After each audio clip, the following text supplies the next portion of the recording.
Vous le connaissez pas celui-là, hein? Salut, bienvenue à toi dans cette nouvelle vidéo. Alors aujourd'hui, sujet super important et qui concerne énormément de personnes. Vous êtes nombreux à travailler le gainage soit à la maison, soit en salle de sport.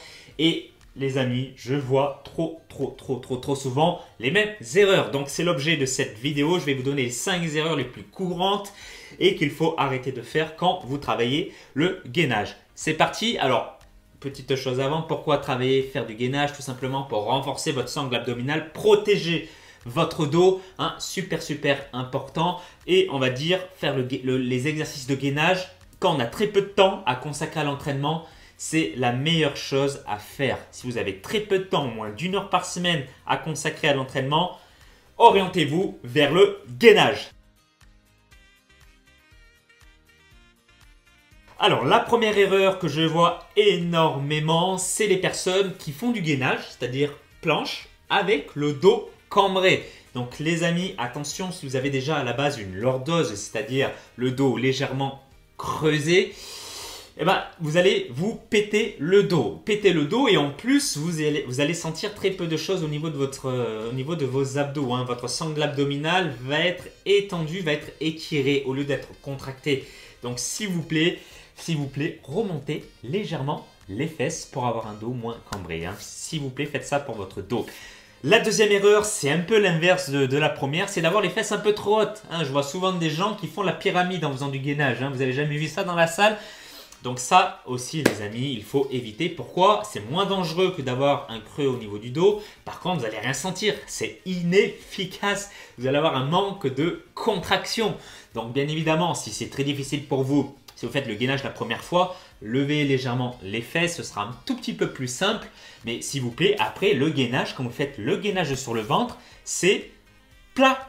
Votre dos est plat. Si je mets un plateau sur votre dos, et voilà, je peux poser une bouteille d'eau, un verre de whisky, un verre de vin et rien ne va tomber parce que c'est stable et plat. Donc retenez ça bien les amis, super important. Ensuite, la troisième erreur, c'est de ne pas avoir de plan précis, de toujours faire la même chose, hein. Je vois souvent des gens qui disent « Bon allez, c'est l'heure des abdos. Tiens, on fait quoi pour les abdos? Tiens, du gainage. Voilà, du gainage. » Et un mois après, on fait quoi? Du gainage. On fait le même exercice, c'est bien le gainage sur le ventre. Les amis, si vous faites ça à longueur de temps, toujours les mêmes exercices sans chercher la progression, vous allez stagner. Ça va devenir inefficace. Alors, c'est toujours mieux que rien, mais s'il vous plaît, quand vous faites un entraînement, cherchez toujours la progression. C'est super important. Cherchez toujours à faire mieux que la séance précédente.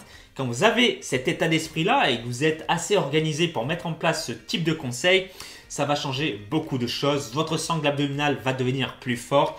Votre ventre plat va devenir de plus en plus plat, hein, voilà. Et voilà, vous allez sentir également plus de choses, plus de sensations, plus de contractions au niveau de vos muscles. Vous n'allez pas laisser votre corps dans sa zone de confort. Il faut sortir de sa zone de confort, super important si on veut chercher la progression. La quatrième erreur qui arrive très souvent en salle de sport, et ça on ne peut pas le voir à l'œil nu, c'est de ne pas rentrer le nombril durant vos exercices, hein. Il faut savoir une chose, et en muscu également, qui est très importante, c'est la contraction volontaire. Donc quand vous êtes au niveau du gainage, c'est bien de tenir comme ça 1 minute, hein, ou même 10 minutes, 1 heure. Ça c'est bien, c'est des chiffres.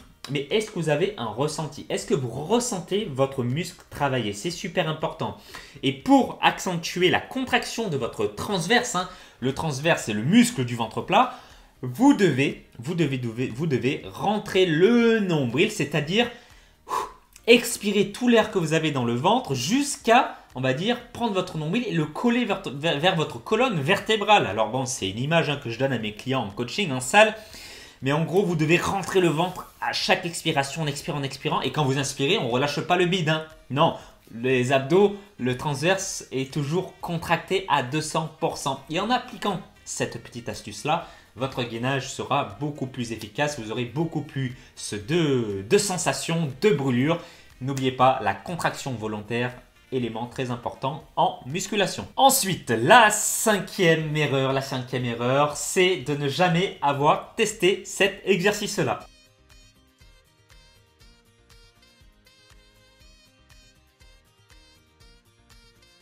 Comme vous pouvez le voir, c'est un excellent exercice. Hein. L'objectif de cet étirement, de cet exercice, pardon, c'est d'étirer votre sangle abdominale, c'est-à-dire de mettre une grosse pression en actionnant des leviers. Donc ici, les jambes et les bras. Attention à bien garder le dos collé contre le sol, hein, c'est vraiment l'élément important. Mais vous allez voir qu'ici, c'est une autre sorte de gainage, hein, ce n'est pas du crunch. Pourquoi? Parce que votre sangle abdominale ne se rapproche pas et ne s'éloigne pas, d'accord, des insertions. On va dire les insertions musculaires ne s'éloignent pas et se raccourcissent pas. Les insertions restent au même point. Par contre, la tension effectuée grâce aux leviers qui sont vos bras et vos jambes va mettre une pression énorme au niveau de votre sangle abdominale. Donc, c'est pour moi un exercice vraiment efficace et que je vous invite à mettre en place au sein de vos séances. Croyez-moi que ça va faire une différence énorme. Voilà les bons vivants, j'espère que cette vidéo vous aura plu. Dites-moi dans les commentaires ci-dessous quelle est l'erreur que vous commettez le plus souvent. Alors attention, hein, il n'y a pas de mal à faire des erreurs. Au contraire, ça permet de progresser. Donc dites-moi dans les commentaires si c'est la 1, la 2, la 3, la 4, voire la 5, hein, comme vous voulez. Mais dites-moi tout dans les commentaires, j'attends. Et puis partagez également cette vidéo. Il faut que ça fasse le buzz, il faut que ça fasse le tour. Trop de gens commettent des erreurs lors du gainage. Donc s'il vous plaît, je remets le destin des gens qui font du gainage entre vos mains. Et si vous êtes motivé pour vous remettre en forme, perdre le gras autour de votre ventre, on va parler un peu de nutrition, hein. Je vous ai concocté un livret gratuit où je vous donne les 8 recettes pour perdre rapidement du ventre, hein, si vous êtes un homme et si vous êtes un bon vivant. Et vous aurez également un petit aperçu de la méthode PCA, hein, le rééquilibrage alimentaire des bons vivants, pour diminuer rapidement le gras autour de votre ventre. Vous pouvez le télécharger en dessous de la vidéo, dans le lien ou dans le i ici. Allez, je vous souhaite tous mes vœux de succès et que la forme athlétique soit avec vous.